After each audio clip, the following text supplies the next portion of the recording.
ভাঙচুর বিশৃঙ্খলার পেছনে নানা সন্দেহ বিএনপির। হামাস আজ ৩ জিম্মিকে মুক্তি দিচ্ছে। গাজীপুর বিক্ষোভ সমাবেশ করবে বৈষম্য বিরোধী ছাত্র আন্দোলন। যুক্তরাষ্ট্রে ফের বিমান দুর্ঘটনা, সব আরোহী নিহত। সর্বশেষ থাকছে অন্তর্বর্তী সরকারের ৬ মাস, প্রাপ্তি কতখানি। ভাঙচুর বিশৃঙ্খলার পেছনে নানা সন্দেহ বিএনপির।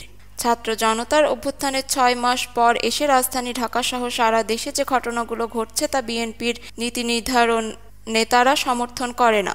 তারা সন্দেহ করছেন ছাত্র জনতার অভ্যুত্থানের এতদিন পর এসব ভাঙচুর বিশৃঙ্খলার পেছনে আগামী জাতীয় সংসদ নির্বাচন দীর্ঘায়িত করার এক সুদূর প্রসারী চক্রান্ত, দেশে ভিন্ন কিছুর পথ তৈরি করার প্রেক্ষাপট তৈরির চেষ্টা করতে পারে।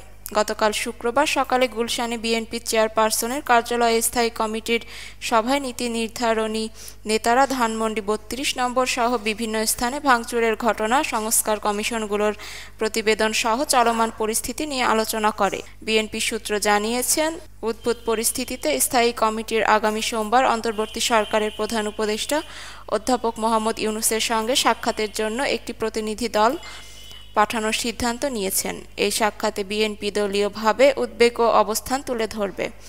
একই সঙ্গে নির্বাচন কমিশনের সঙ্গেও একটি প্রতিনিধি দল সাক্ষাৎ করবে। এর দিনক্ষণ এখনও ঠিক হয়নি। বিএনপির মহাসচিব মির্জা ফখরুল ইসলাম আলমগীর ও স্থায়ী কমিটির সদস্য আমির খসরু মোহাম্মদ চৌধুরী যুক্তরাষ্ট্র সফরে আছেন। আগামীকাল রোববার বিকেল নাগাদ তাদের দেশে ফেরার কথা রয়েছে। প্রধান উপদেষ্টা ও প্রধান নির্বাচন কমিশনের সঙ্গে সাক্ষাতে তারা থাকতে পারেন। এই দুটি সিদ্ধান্তের সঙ্গে গতকাল দলটি সারা দেশের নেতাকর্মীদের কোনো ধরনের বিশৃঙ্খলা ও হিংসাত্মক কর্মকাণ্ডে জড়িত না হতে জরুরি নির্দেশনা দিয়েছে। তাতে বলা হয়েছে, বিদ্যমান পরিস্থিতিতে কোনো বিরোধী পক্ষের বাড়িঘরে অগ্নিসংযোগ, মুরাল ভাঙচুর সহ কোনো হিংসাত্মক কর্মকাণ্ডে দলীয় নেতা কর্মীরা যেন কোনোভাবে জড়িত না হয়। আমাদের প্রত্যাশা, দেশ এবং দেশের দলের বৃহত্তর স্বার্থে এই নির্দেশনা দলের প্রতিটি নেতা কর্মীর অক্ষরে অক্ষরে পালন করবে। হঠাৎ করে তৈরি করা উদ্বেগজনক পরিস্থিতিতে বৃহস্পতিবার গভীর রাতে বিবৃতি দিয়ে কঠোরভাবে পরিস্থিতি নিয়ন্ত্রণে অন্তর্বর্তী সরকারের প্রতি আহ্বান জানান বিএনপি। এর ব্যত্যয় হলে দেশে নৈরাজ্যকর পরিস্থিতির প্রসার ঘটবে বলে দলটি সরকারের সতর্ক করেছে।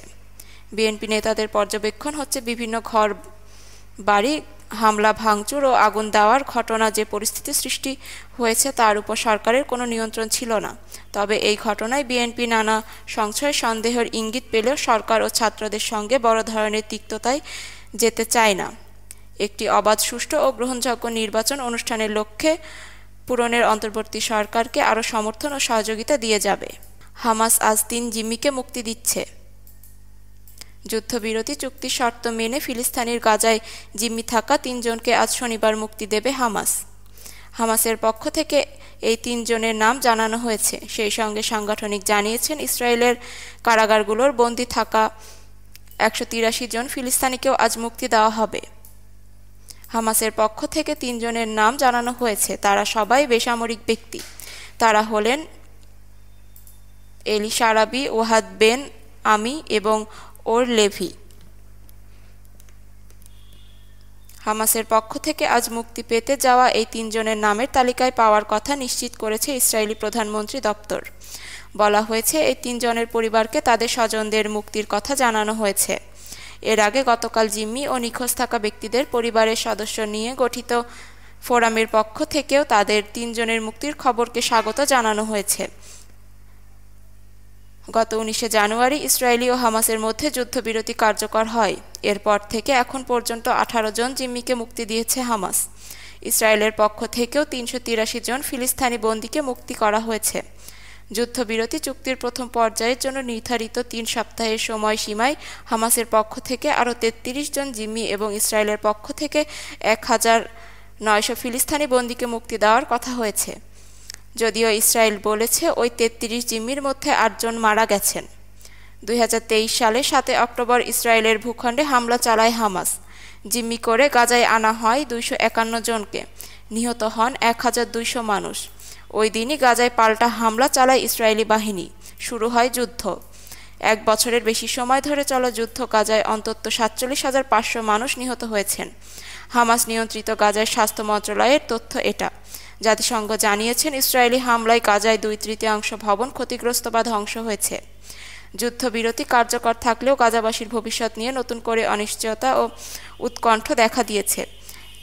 এর কারণ, যুক্তরাষ্ট্র প্রেসিডেন্ট ডোনাল্ড ট্রাম্প ক্ষমতা নেওয়ার পর গত সপ্তাহে গাজা উপত্যকা নিয়ন্ত্রণে নেওয়ার কথা ঘোষণা দিয়েছেন। গাজা খালি করতে চান তিনি। ট্রাম্পের এই পরিকল্পনা কড়া সমালোচনা করেছেন জাতিসংঘ ও আরব দেশগুলো। গাজীপুরে বিক্ষোভ সমাবেশ করবে বৈষম্য বিরোধী ছাত্র আন্দোলন। গাজীপুরে বৈষম্য বিরোধী ছাত্র আন্দোলনের সংগঠকদের ওপর হামলার প্রতিবাদে আজ বেলা 11টার দিকে জেলার সদর উপজেলার রাজবাড়ী মাঠে বিক্ষোভ সমাবেশ করবে সাংগঠনিক নেতাকর্মীরা। শুক্রবার দিবাগত রাত 3টা 24 মিনিটে সংগঠনটির ভেরিফাইড ফেসবুক পেজে দেওয়া এক পোস্টের মাধ্যমে এই কর্মসূচির ঘোষণা করেন বৈষম্য বিরোধী ছাত্র আন্দোলন।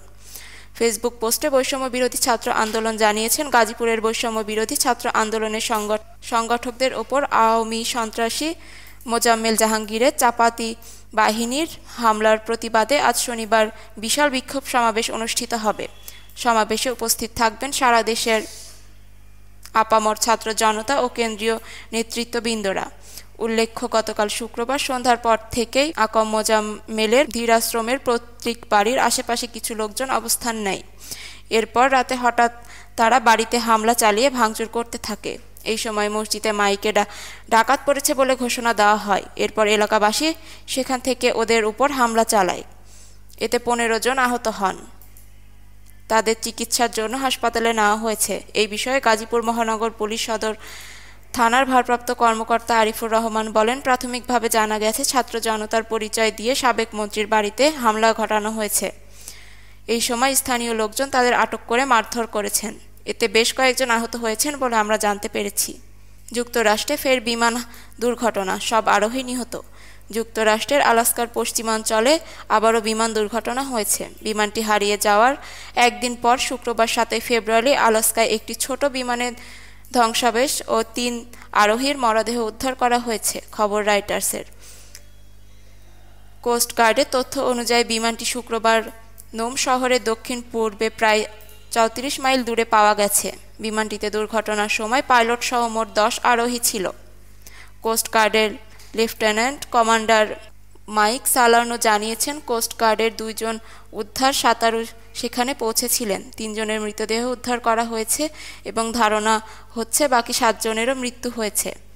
বর্তমান তুষারের ভেতর থেকে উদ্ধার করা হয় বিমানটির কিছু ধ্বংসাবশেষ। ভারী তুষারের কারণে ব্যাহত হচ্ছে উদ্ধার অভিযান। সম্প্রতি কয়েকদিনের ব্যবধানে ভয়াবহ 2টি বিমান দুর্ঘটনা ঘটে যুক্তরাষ্ট্রে। ওয়াশিংটন ডিসিতে মাঝ আকাশে হেলিকপ্টার ও বিমানের সংঘর্ষে প্রায় প্রাণ হারায় কমপক্ষে 67 জন।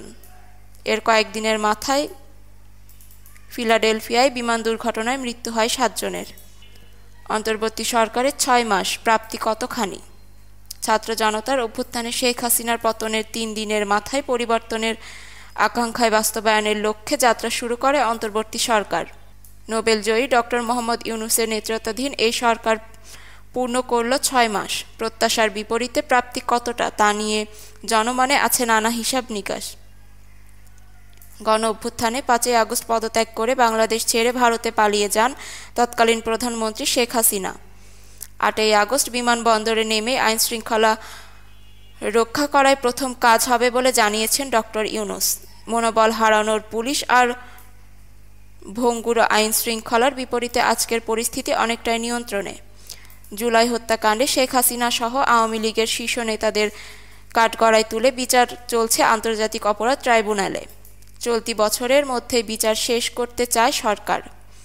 অন্তর্বর্তী সরকার দায়িত্ব নেওয়ার পর থেকে সবচেয়ে বেশি কথা হচ্ছে সংস্কার নিয়ে।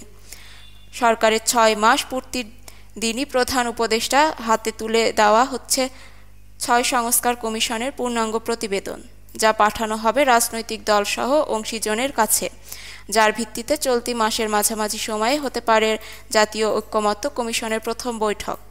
তবে নির্বাচন কবে হবে কিংবা সংস্কারের পরিধি কেমন হবে এই নিয়ে প্রায় সামনে আসছে সরকারের সঙ্গে রাজনৈতিক দলগুলোর টানাপোড়েন।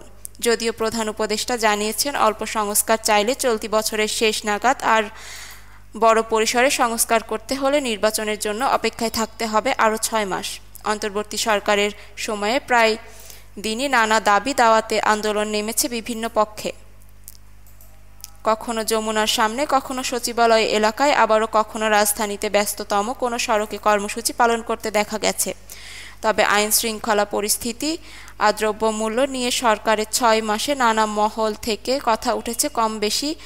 এছাড়া মূল্যস্ফীতি নিয়ন্ত্রণে নতুন বিনিয়োগ টানা আর অর্থনীতির গতি ফেরানো এখন অন্যতম চ্যালেঞ্জ।